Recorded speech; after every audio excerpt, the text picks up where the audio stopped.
Hawak daw ni Batangas 1st District Representative Leandro Leviste ang isang listahan ni dating Public Works Undersecretary Catalina Cabral tungkol sa flood control scandal.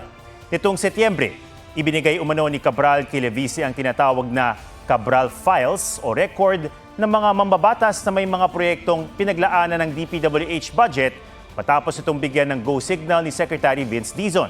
Anya, halos lahat ng mga congressman at senador ay nasa listahang ito.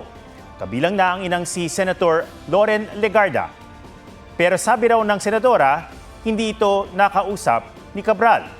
May isang proyekto rin umano sa kanyang distrito na nakapangalan kay Cabral pero na-award ang kontrata kay Congressman Edwin Guardiola. Dagdag ni Leviste, DPWH ang dapat magsapubliko ng listahan.